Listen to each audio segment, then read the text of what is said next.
아가야, 울지 마라. 어머니, 저 너무 괴로워요.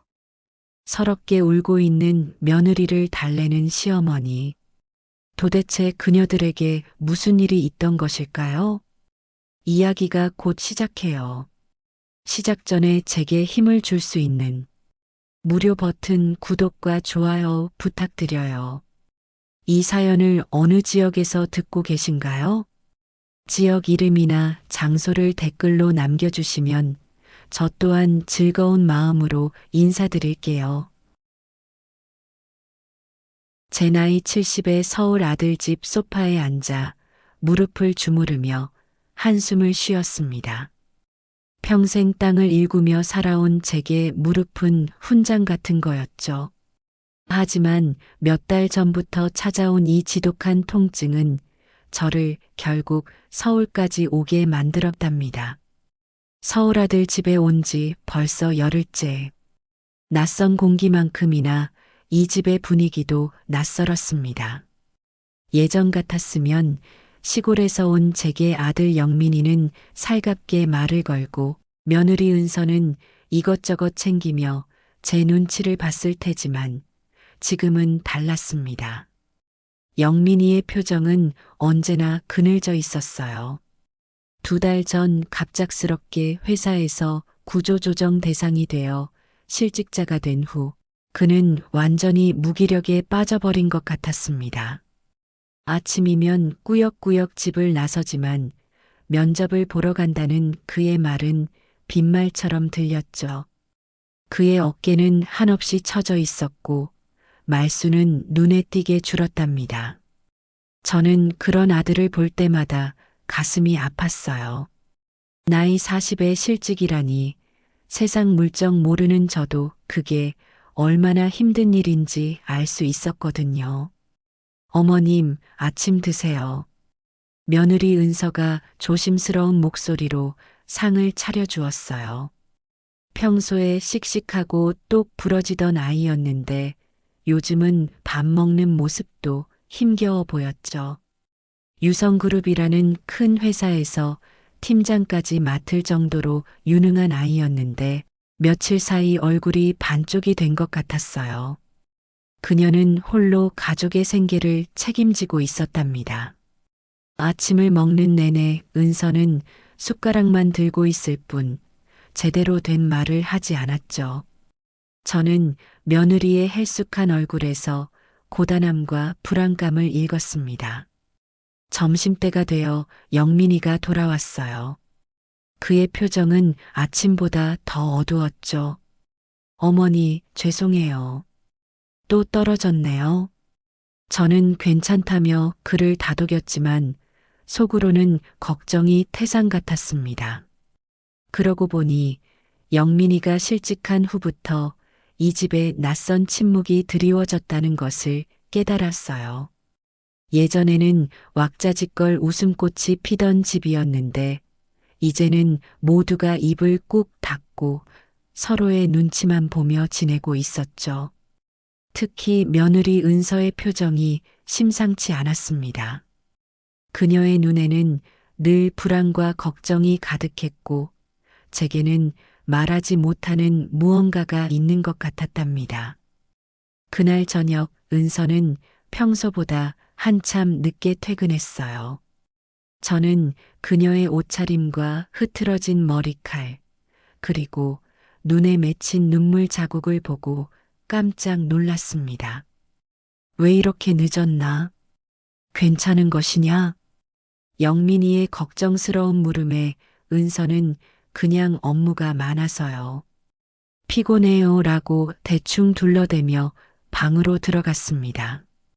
하지만 저는 직감했어요. 은서가 뭔가 숨기고 있다는 것을요. 그날 밤 저는 잠을 이룰 수 없었습니다. 옆방에서 영민이와 은서가 작은 목소리로 속삭이는 소리가 들려왔지만 내용은 들리지 않았죠. 간간이 들려오는 며느리의 흐느낌 소리에 제 가슴은 미어졌습니다. 무슨 일이 생긴 것이 틀림없다. 저는 이불을 머리까지 뒤집어 썼습니다. 서먹한 관계였지만 이렇게 고통스러워하는 며느리를 그냥 두고 볼 수는 없었습니다. 하지만 어떻게 해야 할지 몰랐죠. 그저 그녀가 혼자서 이 모든 것을 감당하고 있다는 사실이 저를 더 힘들게 했답니다. 이렇게 가만히 있을 수만은 없었습니다. 다음 날 저는 며느리를 제대로 관찰하기 시작했습니다. 며칠 사이 그녀의 어깨가 더욱 축 처진 것을 보면서 그녀가 짊어진 짐이 얼마나 무거운지 짐작할 수 있었어요.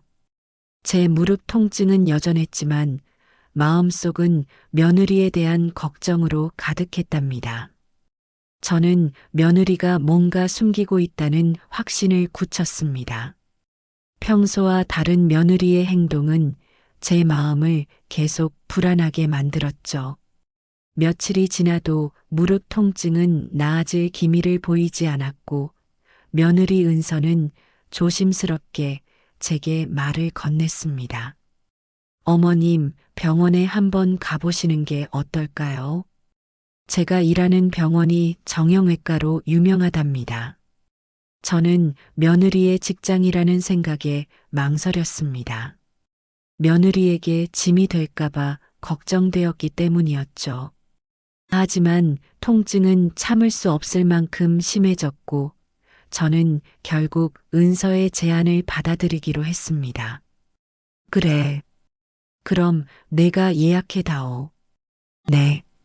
어머님, 제가 미리 예약해 놓을게요. 다음 날 오후 저는 은서가 일하는 유성그룹 병원에 도착했습니다. 생각보다 훨씬 큰 규모의 병원이었죠. 은서는 접수하는 곳까지만 안내해주고는 바쁜 듯 제게 인사를 건네고 간호사실로 향했습니다.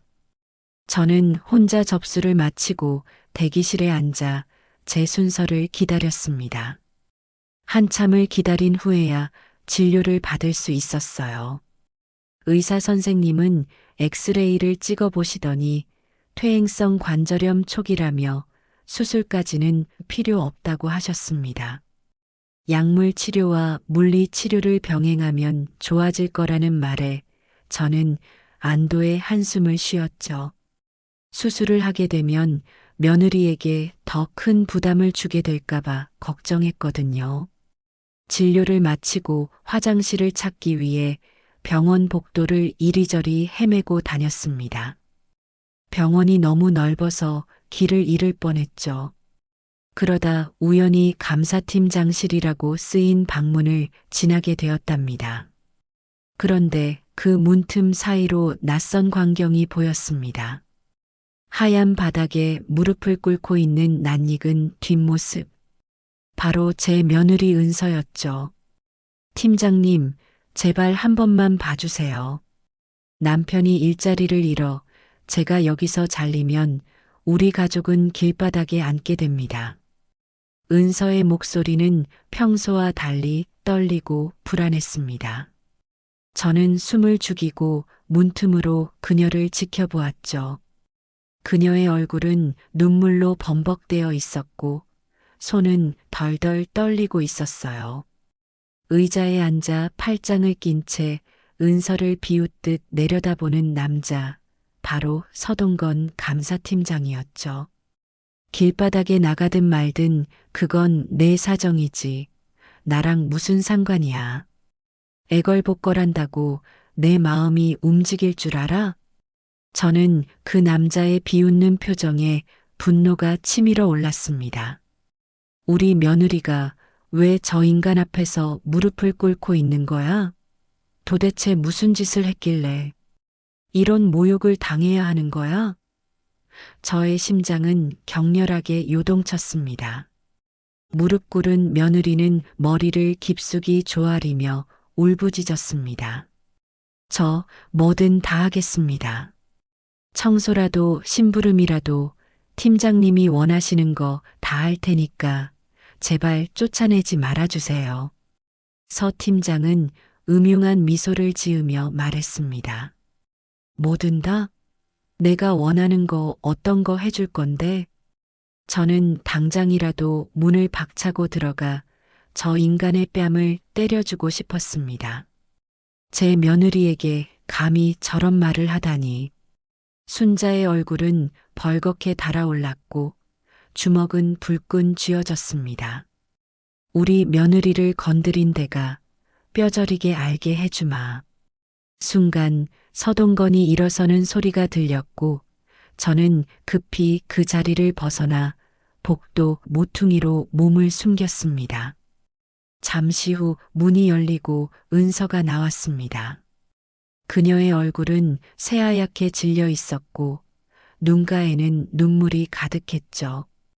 어깨는 축 처져 있었고 걸음걸이조차 비틀거리는 듯 했습니다. 이런 일이 있었구나. 그래서 우리 며느리가 요즘 이상했던 거구나. 저는 며느리가 이런 굴욕을 당하고도 집에서는 내색 한 번 하지 않았다는 사실에 마음이 무너졌습니다. 남편이 실직한 상황에서 자신마저 직장을 잃으면 안 된다는 생각에 이런 수모를 참고 견뎌왔다는 것을 깨달았죠. 저는 주먹을 꽉 쥐었습니다. 며느리를 저렇게 무릎 꿇게 만든 서동건이라는 인간이 미웠습니다. 대체 우리 며느리가 무슨 잘못을 했다고 저런 취급을 받아야 하는 거야.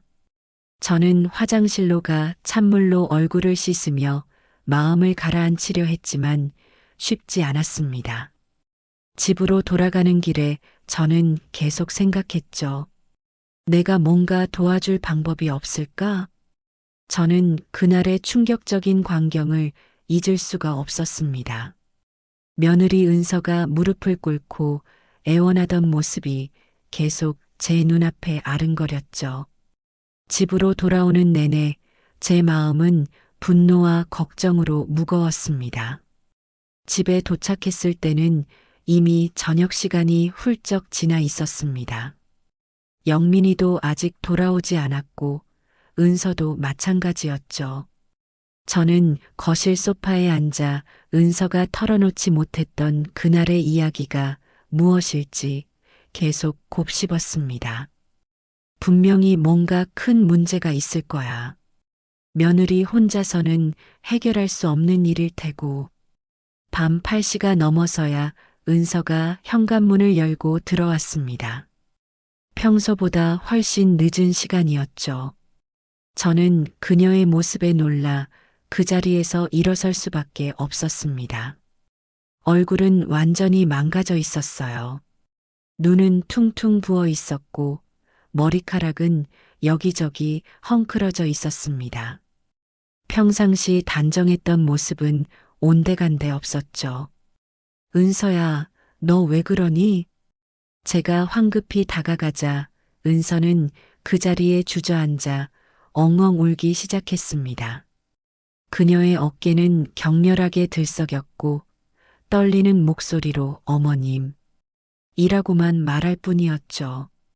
10여 년을 함께 살면서도 며느리가 이렇게 무너지는 모습은 처음 보았습니다. 저는 은서의 옆에 앉아 그녀의 등을 조심스럽게 토닥여 주었습니다. 저도 모르게 눈물이 왈칵 쏟아졌어요. 무슨 일이야, 얘야? 천천히 말해봐. 제 다정한 목소리에 은서는 더욱 서럽게 울기 시작했습니다. 한참을 울고 난 후에야 그녀는 떨리는 목소리로 입을 열었습니다. 어머님, 사실 제가 말을 제대로 잇지 못했습니다. 저는 참고 기다려 주었습니다. 서 팀장이 저를 만졌어요. 저는 심장이 쿵 내려앉는 것 같았습니다. 병원에서 보았던 충격적인 장면이 떠올랐죠. 처음에는 그냥 어깨를 만지는 정도였어요. 격려한다면서. 그런데 점점 더 심해졌어요. 허리를 감싸기도 하고 가끔은 제 손을 잡기도 했어요. 은서의 목소리가 점점 작아졌습니다. 제 눈에는 분노의 불꽃이 타올랐죠. 그럼 왜 그때 저항하지 않았니? 저도 소리치고 싶었어요. 하지만 제가 일을 그만두면 우리 가족이 굶어요. 영민 씨가 일자리를 잃은 상황에서 저마저 직장을 잃으면 어떻게 해요? 저는 가슴이 턱 막혔습니다. 며느리가 이런 굴욕을 참아가며 가족을 지키려 했다는 사실에 마음이 아팠죠. 그래서 참았구나. 네. 그냥 참으면 될 줄 알았어요. 그런데 오늘은 은서의 목소리가 더욱 떨렸습니다. 저는 대충 짐작할 수 있었죠. 오늘은 더 심한 일을 당한 거구나. 은서는 고개를 끄덕이며 눈물만 흘렸습니다. 저항했어요. 이번에는 정말 참을 수 없어서요. 그랬더니 서 팀장이 화를 내면서 저를 해고하겠다고 했어요. 그래서 무릎을 꿇고 빌었구나. 제 말에 은서는 놀란 표정을 지었습니다. 어머님이 어떻게 아세요? 내가 봤다. 오늘 병원에 갔다가 우연히 봤어. 내가 그 인간 앞에서 무릎 꿇고 빌고 있는 거 말이야. 제 목소리에는 분노가 섞여 있었습니다. 은서는 고개를 푹 숙인 채 제게 미안하다고 말했죠. 미안하긴 뭘 미안해. 내가 잘못한 게 뭐가 있다고. 저는 며느리의 어깨를 꽉 잡았습니다. 세상 천지에 내가 어떻게 이런 수모를 당하고도 참고 있었니? 제 목소리가 격하게 떨렸습니다. 평생을 살아오면서 이렇게 분한 적은 없었거든요. 그 더러운 인간이 어떻게 이렇게 귀한 집 딸을 그리고 소중한 내 며느리를 그렇게 괴롭힐 수가 있어? 은서는 제 분노에 놀란 듯 저를 올려다보았습니다. 평소 조용하고 과묵했던 제가 이렇게 화내는 모습은 처음 보았을 테죠. 은서야, 내가 왜 이런 일을 혼자 감당하려 했니? 우리가 가족 아니니? 은서는 제 따뜻한 말에 울음을 터뜨렸습니다. 그동안의 서먹했던 관계가 이 순간 모두 사라지는 것 같았죠. 저는 어머님께 이런 말씀드리기가 뭐가 어려워. 우리가 가족 아니니. 저는 은서의 손을 꽉 잡았습니다. 이제부터는 제가 이 아이의 든든한 버팀목이 되어 주어야 한다는 것을 깨달았죠. 저는 며느리 은서의 눈물을 닦아주며 생각했습니다. 이 문제를 혼자 감당하게 할 수는 없었습니다. 하지만 시골에서 평생 농사만 지으며 살아온 제가 할 수 있는 일이 과연 무엇일까요? 유성그룹이라는 거대한 회사, 그리고 권력을 가진 서동건 팀장을 상대로 제가 뭘 할 수 있을까요? 막막함이 밀려왔지만 며느리의 퉁퉁 부은 눈과 슬픔에 잠긴 얼굴을 보니 더 이상 지체할 수 없다는 것을 깨달았죠. 걱정 마라, 은서야. 내가 아는 사람이 있다. 누구요, 어머님? 은서의 목소리에 작은 희망이 스며들었습니다. 저는 잠시 머뭇거렸죠. 사실 그분은 너무나 높은 곳에 있는 분이라 제 부탁을 들어주실지 확신이 없었거든요. 하지만 이대로 포기할 수는 없었습니다. 내가 어릴 때부터 함께 자란 소꿉친구인데 이영우라고. 지금 내가 다니는 유성그룹 회장이야. 은서의 눈이 휘둥그레졌습니다. 회장님이라고요? 저는 고개를 끄덕였습니다. 영우는 젊은 시절 서울로 올라와 맨손으로 사업을 일궈냈고 제가 알기로는 이제는 유성그룹을 이끄는 회장이 되어 있었죠. 마지막으로 본 것이 20해 전 영우의 어머니 장례식 때였으니 오랫동안 연락 한 번 제대로 하지 못했습니다. 이런 염치 없는 부탁을 하는 것이 옳은 일인지 망설여졌지만 며느리가 당한 끔찍한 일을 생각하니 그럴 겨를이 없었답니다. 내가 전화해 볼게. 괜찮을까요, 어머님? 회장님께서 이상하게 생각하시면 어쩌죠? 은서의 불안한 목소리에 저는 단호하게 말했습니다. 우리가 뭘 잘못했다고 이상하게 생각하겠니? 걱정 마라. 저는 떨리는 손으로 휴대폰을 집어들었습니다. 수첩에 적어두었던 영호의 전화번호를 찾아 통화 버튼을 눌렀죠. 신호음이 울리는 동안 제 심장이 쿵쾅거렸습니다. 여보세요? 익숙하면서도 낯선 목소리가 들려왔습니다.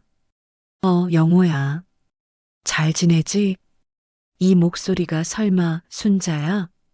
영호의 목소리에는 놀라움과 반가움이 가득했습니다. 우리는 잠시 동안 어색한 침묵을 깼죠.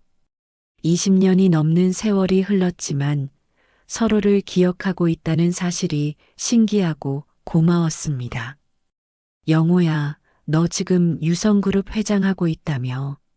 그래, 벌써 10년이 넘었어. 근데 갑자기 그 얘기는 왜? 저는 심호흡을 한 번 하고 어렵게 입을 열었습니다. 사실, 너한테 부탁이 있어서 전화했다. 무슨 부탁인데? 뭐든지 말해봐. 내 친구 순자의 부탁인데. 그의 따뜻한 말에 저는 잠시 울컥했습니다. 우리 며느리가 그 유성그룹에서 간부로 일하고 있거든. 그런데 그 직장 상사라는 인간이 우리 며느리를 성추행했어. 전화 너머로 영호의 숨을 들이키는 소리가 들렸습니다. 뭐라고? 정말이야? 그리고 내가 직접 봤어. 오늘 병원에 갔다가 며느리가 그 인간 앞에서 무릎 꿇고 애원하는 것을 말이야. 제 목소리가 격양되자 영호의 목소리도 차갑게 굳어졌습니다. 이런 미친. 순자야, 이건 큰일이네. 우리 회사에서 이런 일이 있었다니. 영호야, 우리 며느리가 거짓말할 애가 아니야. 내가 10년을 봐왔어. 당연히 믿어. 내가 거짓말할 리도 없고 그 서동건이라는 놈. 평소에도 소문이 안 좋았어. 간호사들에게 술자리를 강요하고 부적절한 행동을 한다는 얘기가 있었는데 확실한 증거가 없어서 그냥 넘어갔었지. 저는 이 사실에 더욱 분노했습니다. 우리 며느리만 당한 게 아니었구나. 영호는 단호한 목소리로 말했습니다. 순자야, 걱정 마. 내가 조사팀을 꾸려서 은밀하게 움직여 볼게. 며칠만 시간을 줘. 정말 고마워, 영호야. 정말 고맙다. 뭐가 고마워. 당연한 일이지. 그리고 며느리한테 전해줘. 절대 포기하지 말라고. 내가 반드시 해결해 줄 테니까. 전화를 끊고 저는 며느리를 바라보았습니다. 그녀의 눈에는 불안과 함께 작은 희망이 서려 있었죠. 저는 며느리의 손을 잡고 말해 주었습니다. 걱정 마라. 형식이가 도와주겠다고 했다. 제게는 긴 하루였지만 그 다음 날 아침은 희망으로 시작되었습니다. 은서의 얼굴에 오랜만에 생기가 돌았고 저 역시 마음이 한결 가벼워졌죠. 하지만 그 평화는 그리 오래가지 않았습니다. 며칠이 지나자 유성그룹 병원 내 분위기가 심상치 않게 변했다는 소식이 들려왔거든요. 조사팀이 꾸려졌고 그들은 극도로 조심스럽게 움직이고 있었죠. 이영우 회장이 보낸 조사팀의 팀장은 최 변호사라는 젊고 냉철한 사람이었습니다. 그는 병원에 도착하자마자 은밀하게 직원들을 만나기 시작했죠. 저는 은서를 통해 그 소식을 들으며 가슴을 졸였습니다. 무슨 일이 벌어질지 알 수 없었으니까요. 최 변호사는 첫 번째 면담자로 은서와 가까운 간호사들을 만났습니다. 그들은 처음에는 입을 굳게 다물었습니다.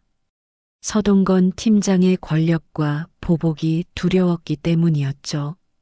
하지만 최 변호사는 그들의 공포를 이해하며 조심스럽게 접근했습니다. 혹시 평소에 서동건 팀장과 개인적으로 대화하신 적이 있나요? 간호사들은 잠시 망설이다 입을 열었습니다. 그들은 서동건이 평소에 여직원들에게 사적인 질문을 하거나 술자리를 강요하는 등 부적절한 행동을 해왔다는 사실을 털어놓았죠. 사실 조금 불편했어요. 가끔 회식이 아닌데도 따로 불러내서 술을 따르게 하기도 하고요. 어깨에 손을 올리기도 했습니다. 저는 은서를 통해 이 소식을 들으며 분노가 치밀어 올랐습니다. 제 며느리만 당한 일이 아니었다는 사실에 가슴이 아팠죠. 서동건은 자신의 권력을 이용해 여러 여직원들을 괴롭히고 있었던 겁니다. 하지만 가장 결정적인 증언은 다른 간호사로부터 나왔습니다. 그녀는 은서가 서동건 팀장에게 당하는 모습을 직접 목격했다고 증언했죠. 팀장님이 원장실에서 나오시지 않아서 걱정되어 기다리고 있었어요. 그런데 문이 조금 열려 있었는데 서 팀장이 팀장님의 어깨를 만지고 있는 것을 봤어요. 이 간호사는 증거가 필요할 것 같아 휴대전화로 동영상까지 촬영했다고 말했죠. 저는 그 이야기를 듣고 가슴이 뛰었습니다. 드디어 확실한 증거를 확보한 것이었죠. 동영상은 흐릿했지만 서동건의 부적절한 행동이 명확하게 기록되어 있었습니다. 이 외에도 조사팀은 며칠 동안 12명의 직원을 면담했습니다. 그중 8명이 서동건의 부적절한 행동을 경험하거나 목격했다고 증언했죠. 서동건이 여직원들을 개별적으로 불러내 성추행을 시도하고 거부할 경우 불이익을 암시했다는 증언들은 놀랍도록 일관성이 있었습니다. 저는 조사팀의 활약에 안도했지만 한편으로는 불안했습니다. 서동건이 이대로 가만히 있을 리가 없다고 생각했기 때문이죠. 아니나 다를까 서동건은 자신의 위기를 감지하고 은서를 찾아왔습니다.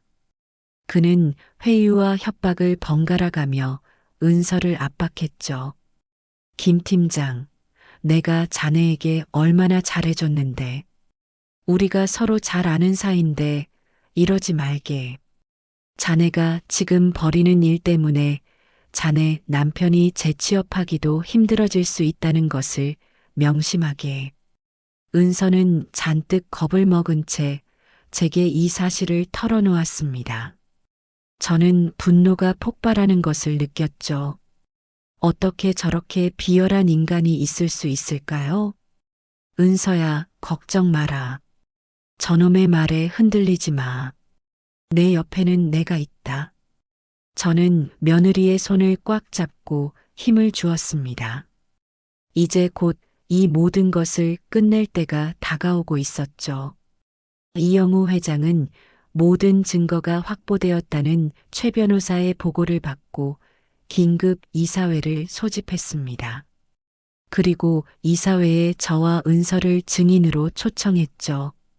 그날 오후 저는 은서와 함께 유성그룹 본사 건물로 향했습니다. 제 심장은 쿵쾅거렸지만 며느리를 지켜야 한다는 생각에 두려움은 느낄 수 없었죠. 거대한 유리 건물은 저를 압도하는 듯 했지만 저는 꼿꼿한 자세로 걸어 들어갔습니다. 이영우 회장이 보낸 비서가 저희를 회의실로 안내했습니다. 회의실 안은 무거운 긴장감으로 가득 차 있었습니다. 원탁에 앉아 있는 이사들은 모두 심각한 표정이었고 서동건은 잔뜩 굳은 얼굴로 한 구석에 앉아 있었죠. 이영우 회장은 저를 보자마자 자리에서 일어나 반갑게 맞아주었습니다. 순자야, 와줘서 정말 고맙다. 아니다, 영호야. 당연히 와야지. 이 회장은 저와 은서를 이사들에게 소개했고 최 변호사가 마이크를 잡고 조사 결과를 발표하기 시작했습니다. 이사장님, 이사 여러분, 긴급히 소집된 오늘 이사회는 박성우 감사팀장의 비도덕적인 행위에 대해 논의하기 위함입니다. 먼저 저희 조사팀이 지난 일주일간 확보한 증거들을 말씀드리겠습니다. 최 변호사는 서동건이 의료기기 업체로부터 거액의 리베이트를 받은 장부를 공개했습니다. 이어 그가 확보한 동영상 증거를 대형 모니터에 재생했죠. 흐릿했지만 서동건이 여직원에게 부적절한 신체 접촉을 시도하는 모습이 명확하게 보였습니다. 회의실은 술렁거리기 시작했고 서동건의 얼굴은 완전히 하얗게 질렸습니다. 다음은 피해자들의 직접 진술입니다. 최 변호사는 은서와 동료들이 서명한 진술서를 펼쳤습니다. 저는 이제 제 차례라는 것을 직감했죠. 이 회장은 저를 바라보며 직접 목격하신 내용을 말씀해 주시겠습니까? 라고 물었습니다. 저는 마이크를 잡고 떨리는 목소리로 입을 열었습니다. 저는 지난주에 무릎 치료차 병원에 갔다가 우연히 서동건 팀장실 앞을 지나게 되었습니다. 문틈으로 보니까 우리 며느리가 바닥에 무릎을 꿇고 앉아 있더라고요. 저는 그날의 감정을 고스란히 쏟아냈습니다. 며느리가 울면서 남편의 실직 때문에 가족이 길바닥에 앉게 될까봐 두려워했던 모습, 그리고 서동건이 그녀를 비웃으며 모욕했던 순간까지 모든 것을 생생하게 증언했습니다. 70평생 살면서 이런 치욕적인 광경은 처음 봤습니다. 내 며느리를 더럽힌 것도 모자라 무릎까지 꿇렸다니. 이게 사람이 할 짓입니까? 우리 사랑스러운 며느리를 감히 어디서. 제 목소리가 격앙되자 이사들은 모두 고개를 숙였습니다.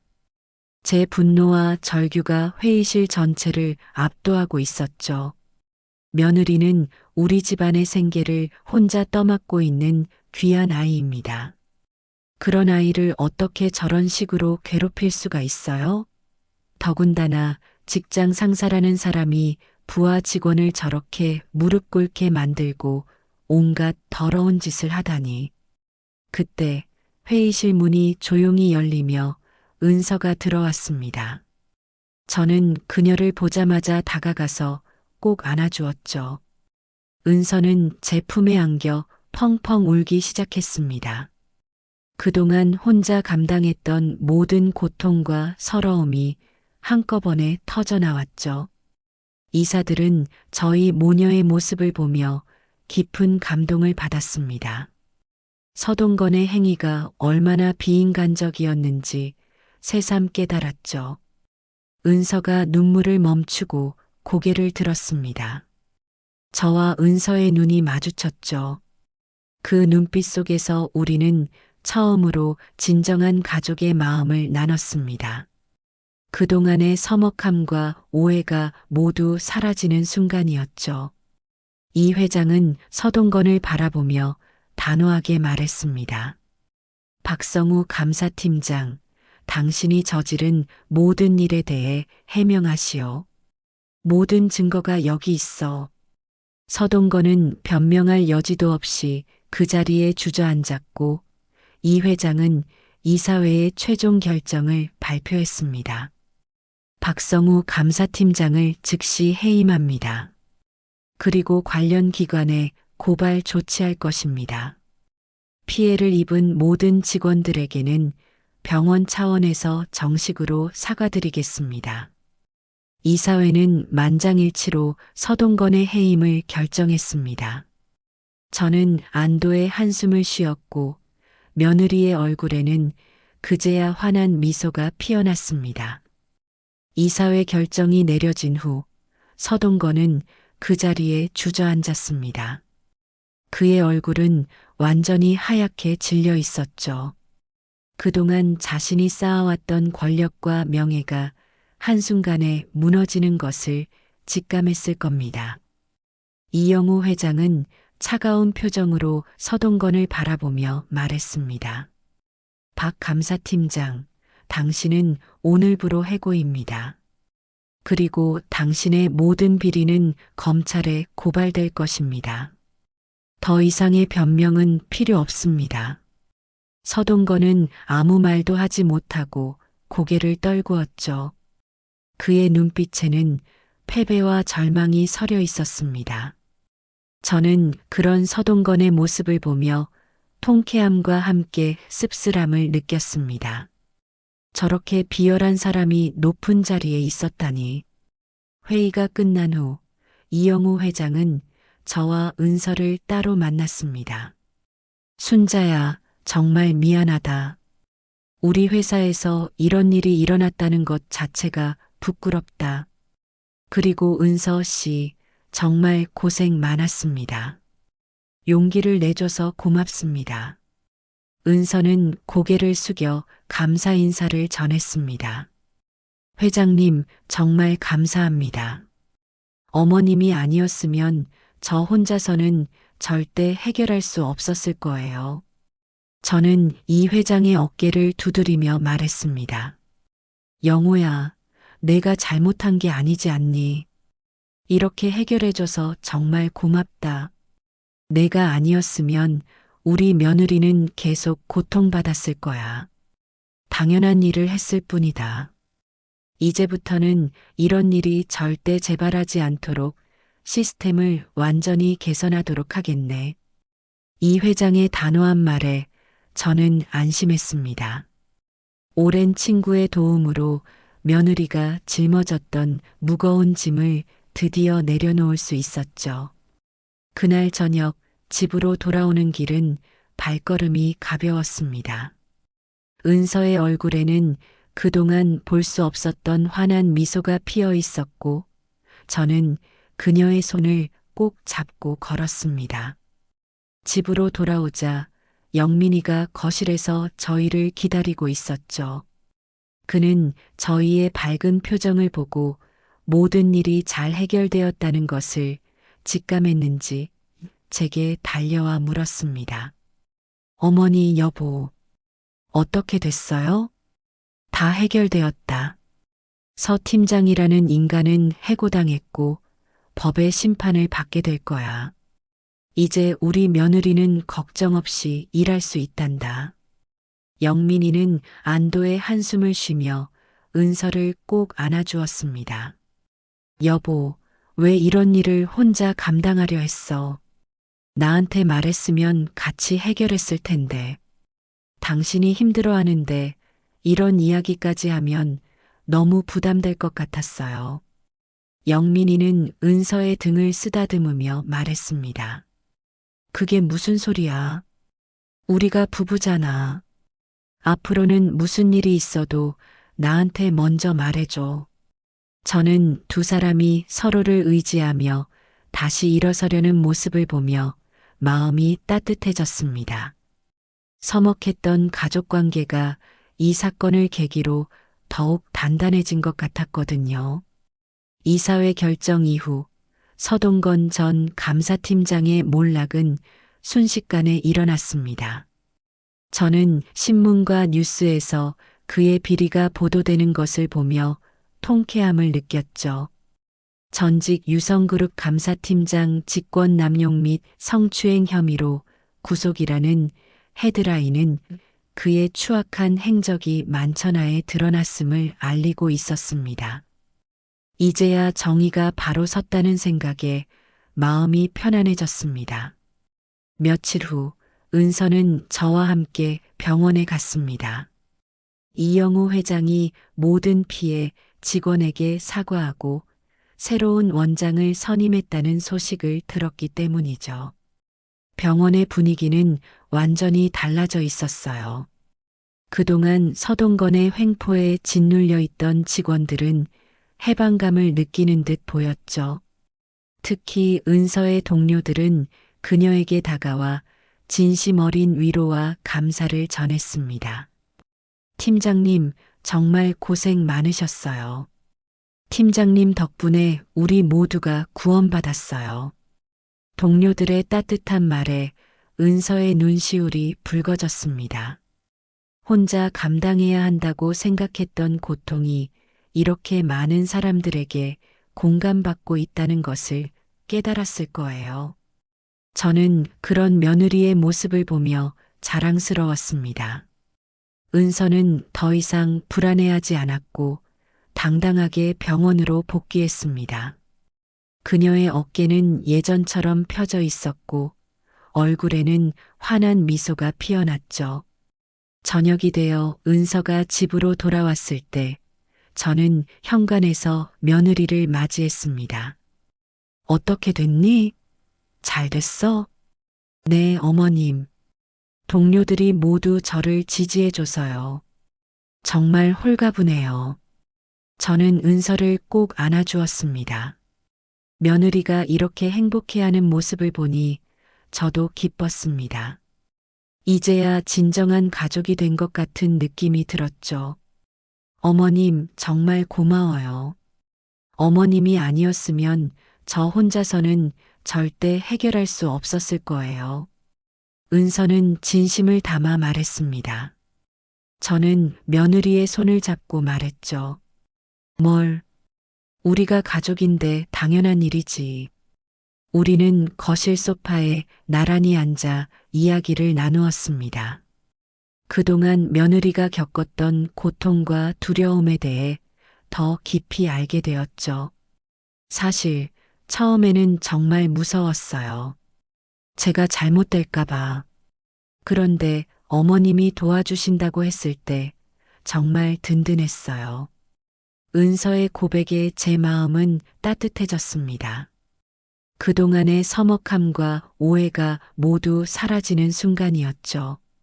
은서야, 이제 내 옆에는 내가 있다. 앞으로는 무슨 일이 있어도 혼자 끙끙 앓지 말고 바로 나한테 말해줘. 네, 어머님. 정말 감사합니다.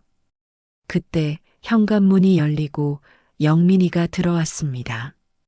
오늘은 표정이 밝아 보였죠. 어머니, 여보, 좋은 소식이 있어요. 저와 은서는 동시에 영민이를 바라보았습니다. 드디어 일자리가 생겼어요. 오늘 최종 합격 통보를 받았답니다. 저와 은서는 기쁨에 가득 차 영민이를 끌어안았습니다. 그동안의 고통과 시련이 모두 보상받는 기분이었죠. 우리 가족에게 마침내 평화와 행복이 찾아온 것입니다. 그날 이후 우리 가족의 삶은 완전히 달라졌습니다. 영민이는 새 직장에서 열심히 일했고 은서는 병원에서 당당하게 팀장 역할을 해냈죠. 저는 무릎 치료를 완전히 마치고 시골로 돌아갈 준비를 하고 있었지만 은서는 제게 조심스럽게 말했습니다.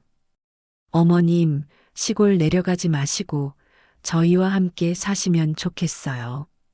저는 은서의 진심 어린 제안에 놀랐습니다. 정말이니? 네, 정말이에요. 이제 어머님은 더 이상 저희에게 손님이 아니세요. 진짜 가족이 된 것 같거든요. 저는 며느리의 따뜻한 말에 가슴이 벅차올랐습니다. 그동안 서먹했던 관계가 이렇게 깊은 가족애로 변할 줄은 꿈에도 몰랐죠. 영민이도 옆에서 거들었습니다. 어머니, 저희랑 함께 사시면 좋겠어요. 이제는 진짜 가족처럼 지낼 수 있을 것 같아요. 저는 아들과 며느리의 진심을 느끼고 고개를 끄덕였습니다. 그래, 좋다. 며느리와 함께하는 시간을 더 만들고 싶구나. 제 대답에 은서와 영민이는 활짝 웃었습니다.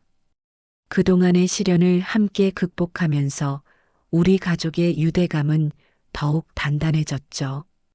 그날 저녁 세 사람은 오랜만에 화목한 분위기에서 식사를 했습니다.